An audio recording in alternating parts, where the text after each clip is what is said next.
Oh, good morning. Is that right? That'll be all right. That's pretty all right. I don't know. I think it's okay. Maybe if I change the angle a little bit. A little less ceiling, a little more me. A little more me is always a good idea. I mean, it's not always a good idea. It's not always a good idea, a little more me. I mean, I imagine sometimes you get enough of me. And you don't want any more, and you're going, oh my gosh. Ken posts 6, 8, 10 shorts, reels, and TikToks a day. Can I handle any more? No, I can't. I don't want any more, Ken. I can't stand it. But then here I am, hopping on live on Instagram. Most of my Instagram viewers feel like I've abandoned them. I've been going live over on TikTok for about a month straight. Well, Chip is getting up from his nap and he's going to make some coffee. Danny D'Angelo says he works hard on his job, but not on himself. Well, Danny D'Angelo, I think you've just given yourself the answer. You should work harder on yourself than you do at your job. And I don't quote me on that because it's not my quote. I saw that somewhere else. But it makes sense. You know, most of us will go and put all our efforts, or at least what efforts, I don't know, we put into our job, for 8 hours a day. But then when we have time for ourselves, I don't know, we'll lay on the couch. And not that rest isn't important. Because it is, but, you rest when you need to rest, but when you don't, I think there's just ways to improve yourself. And sometimes you can do it while you're resting. Danny goes on, he says he's turning 30 in November and it has you going crazy. Well, here's my experience with aging. Yes, every new decade you hit seems like a big deal. But what's good you're going to experience when you turn 30 is suddenly you're going to be the youngest of the 30-somethings. Right now, you're the oldest of the 20-somethings. And so you're feeling old because your group is in the 20s. You're hanging with a group, at least mentally, because you're 29. You're hanging with a group of 20-somethings, so you're the old person in that group. Pretty soon you're going to join a new group, and you're going to become the fresh face of the 30-somethings. Let me tell you. Good morning, Kelly R. Let me tell you, I'm eyeballing. I'm still one of the mid-pack of the 50-somethings. I'm still in my mid-50s, so I'm still one of the cool guys. But pretty soon, in a year or two, I'm going to be entering my late 50s. And I'm going to start going, wow, how did this happen? I'm in my late 50s. Wow, I'm really getting old. Holy smokes. Then the clock's going to turn and I'm going to turn 60. Which seems crazy, by the way. And I'm suddenly going to become one of those cool, hip, young 60-somethings. So I have that to look forward to. And how can you not look forward to being one of the youngest, hippest 60-somethings that you know? And I assume it'll happen in the 70s and the 80s. And maybe, if you take good care of yourself, God willing, it'll happen in your 90s. But good morning to you. My name is Ken Tracy, and this is Coffee with Ken. It is Thursday morning. It is October 3rd. I got a lot of people born in the Octobers. A lot of birthdays in the Octobers. I don't know. But anyway, and it is so happy Thursday to you. This is a show I've been doing a while. It's a show I enjoy. It's a show about me talking, show about me sharing some experiences. This is a bonus show. It's truly a bonus show for you, and it's a bonus show for me, because I've already done my live this morning. I went live on TikTok around 5:45. I woke up, was deeply asleep, and crawled out of bed, made my coffee, and got my day started like I normally do with a live video. And kind of was walking around feeling like I was in a haze, and crawled back into bed. And I think I even tried to edit a video while I was laying in bed, and I started drifting off. And I put on one of my favorite hypnotists on TikTok, and she was speaking sweet nothings to me. And I was talking about how you're relaxed and you're feeling it on your shoulders and your back and your fingertips, and yeah, la la la. And all of a sudden, it was 45 minutes later, and I go, whoa, wee, she's still talking on a loop. So I rolled out of bed. I FaceTimed my little nuggets of love, talked to my ex-wife. We're meeting in about an hour and 17 minutes at a playground with the babies, and I'm looking forward to seeing them.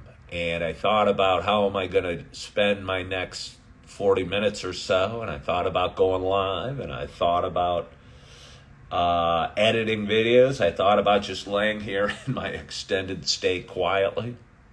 That didn't sound very fun. So I flipped a coin. This is me flipping coins, multiple coins. So I don't only juggle. I flip and juggle. That's how good I am. So, and came up with, let's go live on Instagram and see what's happening. So, what is happening? I'll tell you what's happening in my little world is I just poured myself a nice hot cup of coffee. I've already had two today, but I'm looking forward to this. This will be the first one since my nap. My hope is wherever you are and whatever you're doing, that you got a hot cup of coffee in front of you as well. Cheers to us. Oh, I was a little worried because I made it 3 hours ago. I was wondering if it would taste burnt or stale or whatever. It doesn't. It still tastes heavenly, and it's the cinnamon dolce. So I'm going to have another sip. David Perez, cheers to you and your pumpkin spice coffee. In some little ways, I'm a little bit jealous of David Perez's pumpkin spice. I think that it might be my favorite coffee all time, the Starbucks pumpkin spice. I try other coffees. I drink plenty of others. Sometimes I'll just drink regular coffee. And but I'm always a little envious or wondering why I didn't go with the pumpkin spice. I'm always wondering why. And the truth of the matter is I probably just like to mix it up. I mean, I love the cinnamon dolce too. It's right there. It might be number 1A. So let's have a little more. I'm sorry, cinnamon dolce. I'm sorry. I didn't mean to say anything bad about you. I love you too. Rockin' Robin says they're not a flavored coffee fan. Bold, robust, and piping hot is my go-to. Well, Rockin' Robin, that's cool.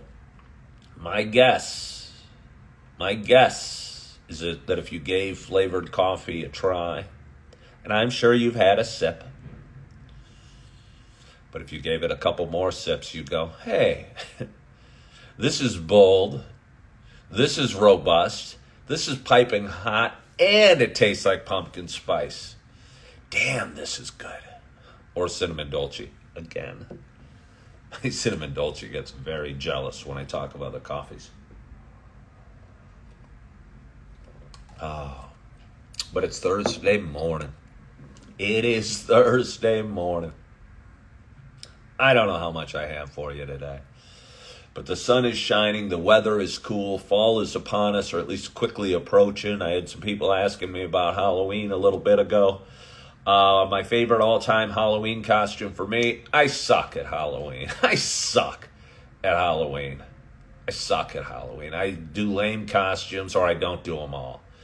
And I'm not trying to be bah humbug. I'm just not very creative in that way. So if I do a costume, it's very half-ass. And yeah, I just don't know. It's not my thing. I like trick-or-treating. I love peanut M&Ms. I love chocolate. I really do. But I'm not good at costumes. It's not my thing. Yeah, I've heard Mr. Clean. But even still, if I did a Mr. Clean outfit, with my white shirt, I think he might have a mustache and a gold ring and my rippling muscles.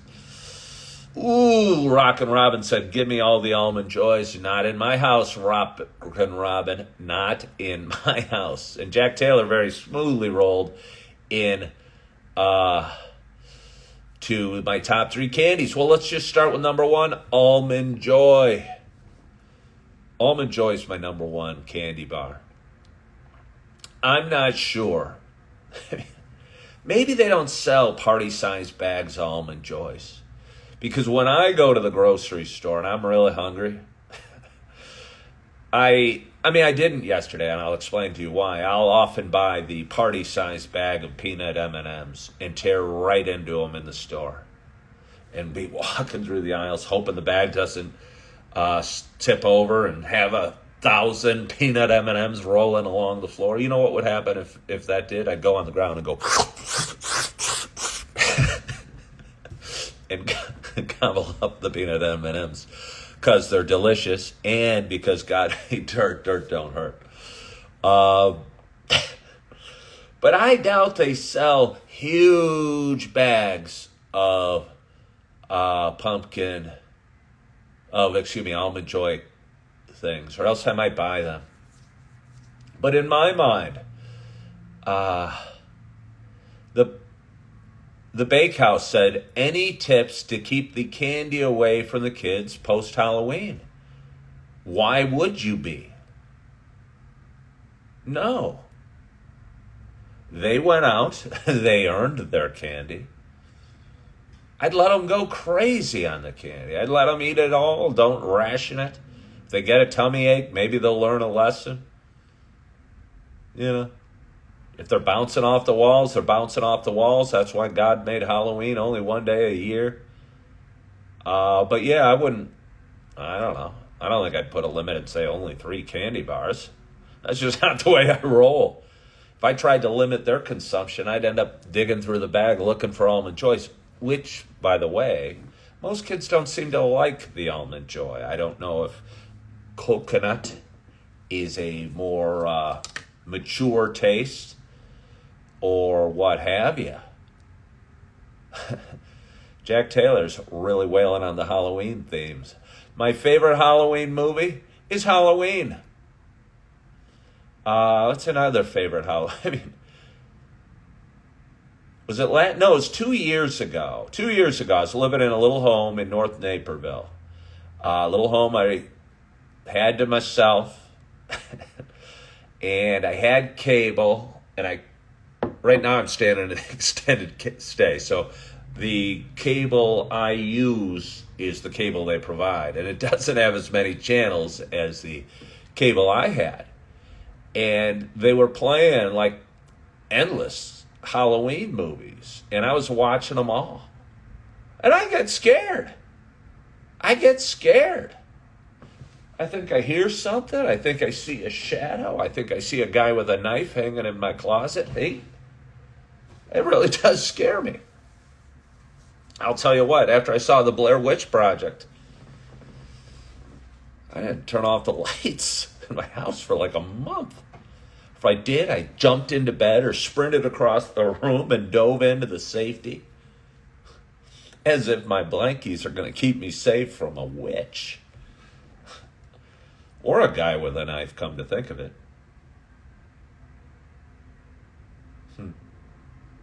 Where was I? Oh, I was at work the other day. I think what we see, all of our senses impact the other senses in some way. And somebody was trying something at work, and they had their eyes shut, and they couldn't tell the difference between the taste of it and something else. And I would bet, I would bet if M&Ms, and I love them, were all painted gray, they wouldn't taste as good. They wouldn't taste as good.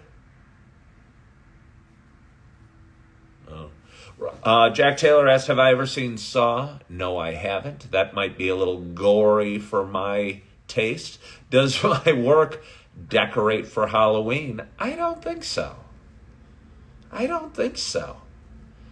have never... I've only been at my work for about 2 months now. I haven't been through a Halloween season. It would seem sort of funny if it did. It's a restaurant. It's kind of a nice restaurant here in downtown Naperville. So I'm not anticipating seeing any ghosts swinging from the lights or pumpkins or anything like that. Yeah.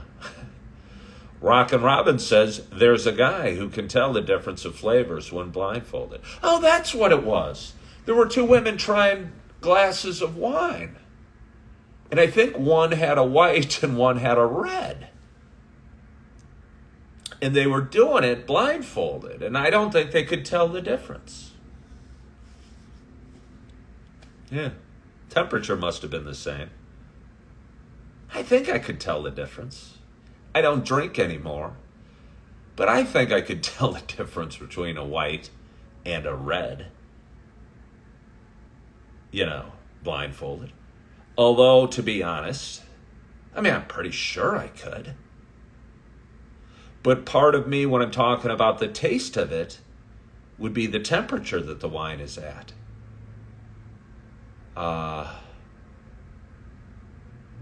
Yeah, it would be the temperature it's at. If they were both served warm, I bet it wouldn't be so easy to distinguish the two. The Bakehouse said his buddy downtown used to clear over 200 grand serving. Can be a great job. Hard, but great. Well, it can be a great job, and it is hard, but it can be great. And for me, I'm not in that stratosphere of money, but I do fairly well. And I work fairly hard, but I think I enjoy it a heck of a lot. And, I'm 56. I certainly didn't expect to be waiting tables at 56 and just started doing it a few months ago out of necessity. But I work in a cool restaurant with some cool people, with a lot of cool customers, in a kind of a fun setting. And I joke around with my customers all the time. I'm just me. And fortunately, so far it seems they like me at the restaurant.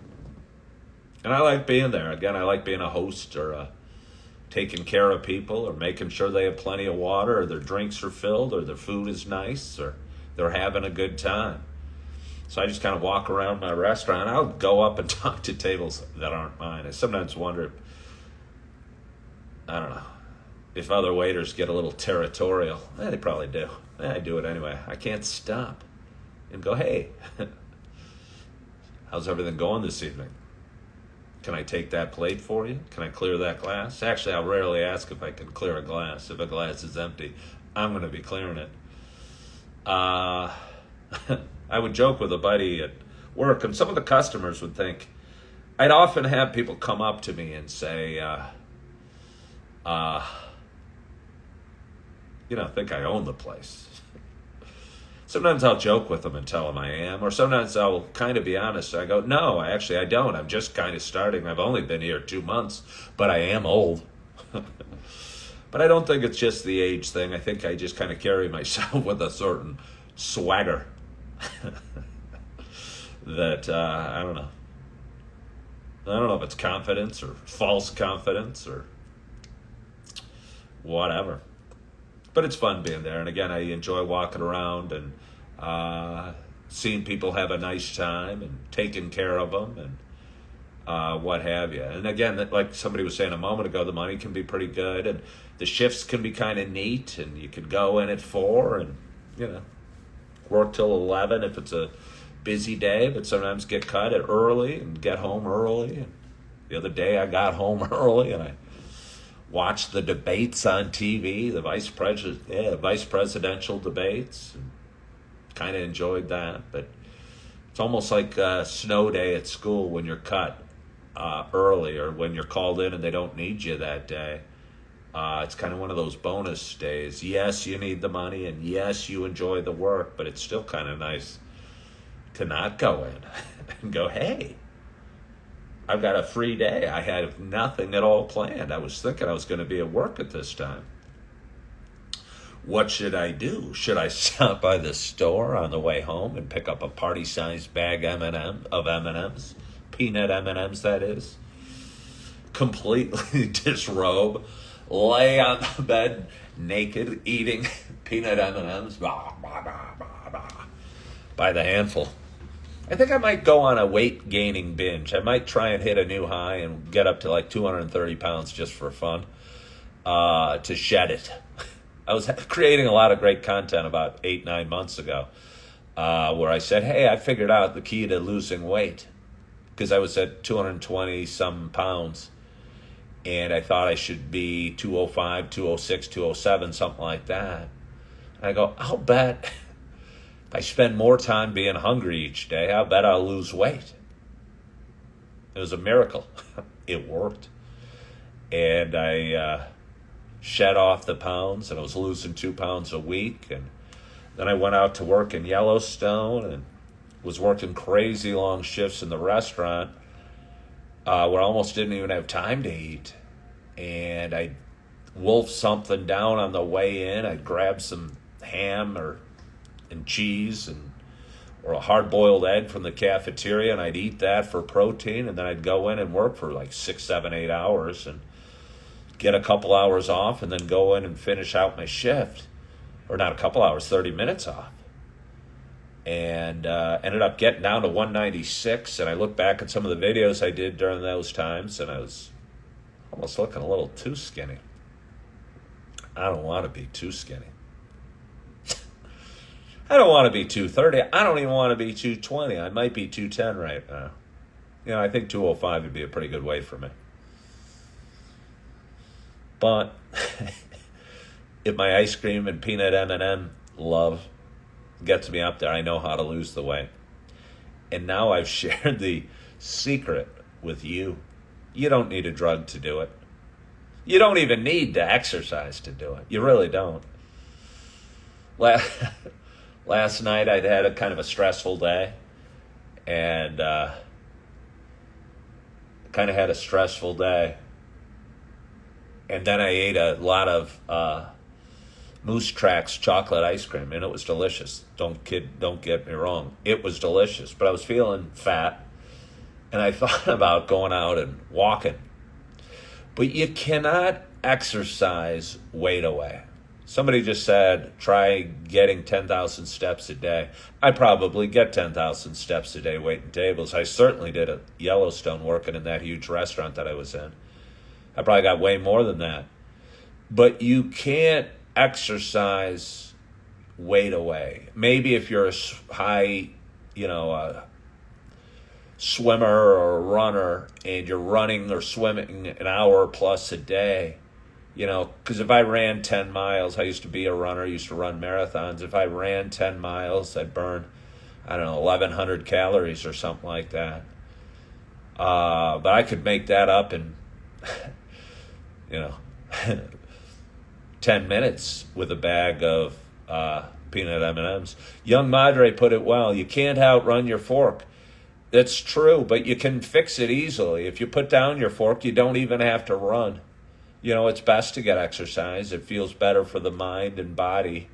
And I went to the gym yesterday and lifted weights and felt good. But I realized last fall that no matter how much I went to the gym, if I ate like a pig, I was going to look like a pig.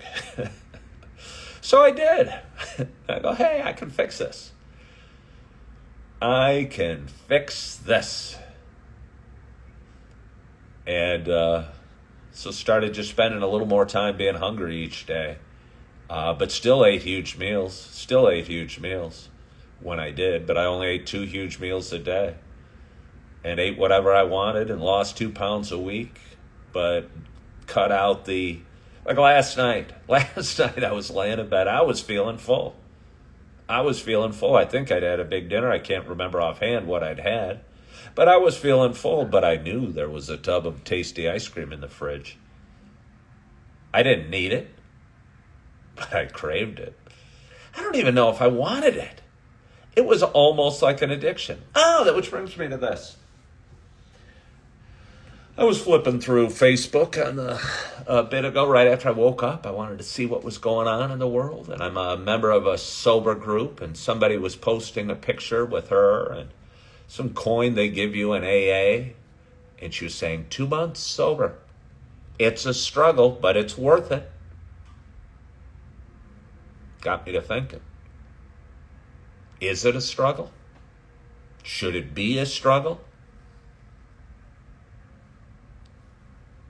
Am I just lucky that I was able to put down alcohol, without it being a struggle? After drinking heavily for 35 years? Maybe I'm just fortunate.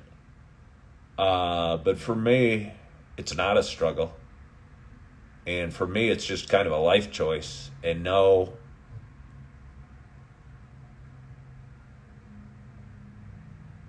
the benefits, of not drinking, I'd hardly say outweigh the benefits of drinking, because I can't hardly think of the benefits of drinking. It numbs you, makes you loud. You spend an ungodly amount of money when you drink, even if you're drinking at home. Not an ungodly amount, but, I'd probably spend $60 a week on beer at home. And heaven forbid I go out, you multiply that by 5. You go out to dinner 2 or 3 times a week. Half the reason, probably 3/4 of the reason you're going out to dinner is for drinks. And those are crazy expensive at restaurants. I just don't know how people can, or why. I guess I don't know why anymore. I know I used to do it. And I was talking to a buddy at work. He was talking about staying up late and partying hard and the angel on his shoulder and the devil on his shoulder, and about making good decisions, or that he made a bad decision the night before. It's nice when you don't have the devil on your shoulder anymore telling you how fun drinking is, or how it's going to feel so good, or how you need to go to the bars. David just said he spent $1,000 on booze in September. Yeah. I bet a lot of people do.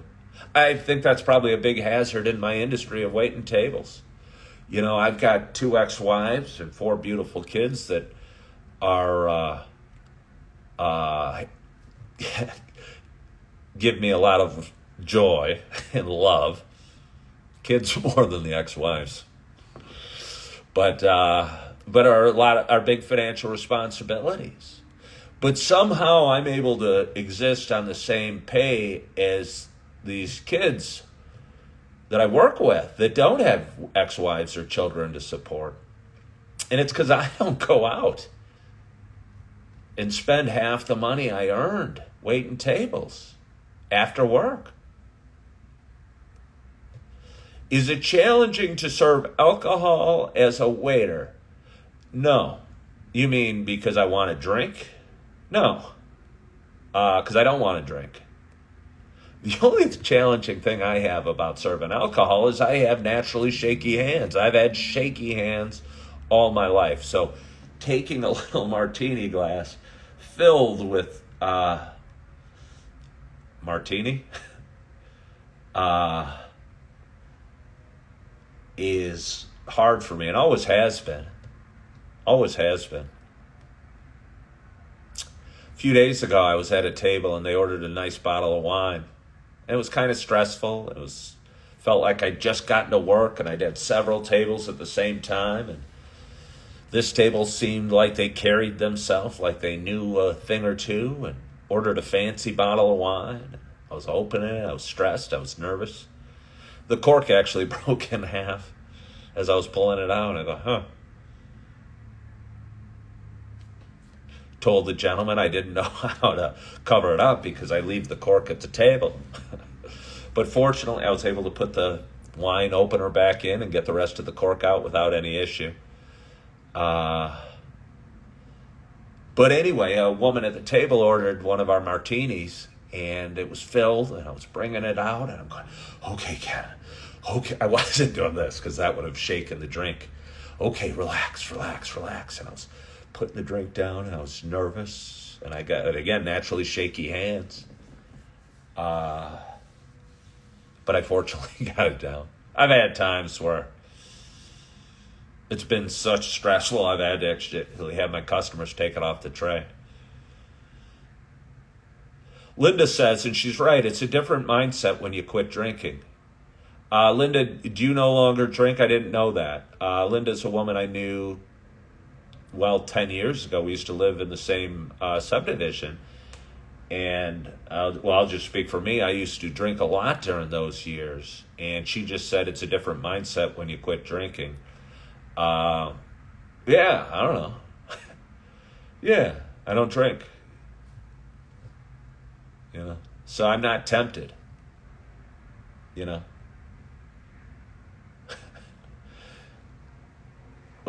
some dust on the back of the TV. I don't lick the dust off the back of the TV, and I'm not tempted to because I just not what I do. So it's no temptation to me, and drinking's not tempting to me either because I just don't. Yeah. And I think once you decide that you don't drink anymore, like this woman on this Facebook post saying 2 months sober. Sobriety is a struggle, but it's worth it. I don't understand it really. And I don't really understand it. And even Chip right there, Chip, and I love that you were way to go, 239 days. But I don't really even understand the point of keeping track of the days. I think if I kept track of the days, I'd be more tempted to drink. It would tell me that I'm tempted to drink. Because I don't know how many days it's been since I've licked the dust off the back of my TV. Because I don't count because I'm not tempted. And that's kind of the way I look about alcohol. I don't count the days because I don't even think about the days. I know it was October 28th. It'll be 3 years in a couple weeks, 3 weeks. But that's just because I remember the date. But I certainly don't keep track of the days and write a, hash mark on my wall. And I think if I did, or if I needed to, I might be more tempted to drink. And, I think everybody should do what everybody should do. And, honestly, for those that are out there drinking, that's okay. I used to do it too. I was, again, teasing some younger coworker going, I don't even slightly understand why you do it. And I go, well, yes, I do. I was young once. I used to do it too. I used to go out every night and drink every night and spend a lot of money every night and feel crappy every morning and do it again the next night. I don't know. So. But, yeah. Anyway, it's 9/11. It's my second live video today. I'm getting ready to get ready, and I'm going to be hopping on my scooter here in about 15 minutes and head off to go visit with my little babies and see them meeting my ex-wife at a playground with my little babies. And I'm looking forward to seeing them. It's been longer than I'd like, and I'm super excited to see them today. And going to bring them a bag of pretzels because we like sharing pretzels together. Maybe a few pieces of fruit because we also like sharing fruit. I thought about stopping at a donut shop because we also like sharing donuts. Maybe if I see one on the way, I will. I'm going 10 miles down Route 59. I'm probably going to pass 50 Dunkin' Donuts on the way. But Dunkin' Donuts aren't that good anyway. That wouldn't tempt me. But anyway, I'm excited about my day. I'm excited about the sunshine. I'm excited about the blue sky. I'm excited about the coffee. Excited to see my kids. Excited for the little snacks we're going to have at the playground and me chasing them around and them running in different directions. And my little nugget of love, Augie, and my little angel Eve. And I'm excited about my day. And I hope you are excited about your day. It's Thursday morning. It's early October. The sun is shining where I'm at, and I hope the sun is shining on your life. I want to thank you so much for joining today. I appreciate you. Hope you're having a wonderful, wonderful week. I hope you are feeling good. I hope you are loving yourself. I hope you are forgiving yourself. And as always, I hope to talk to you soon. Bye-bye.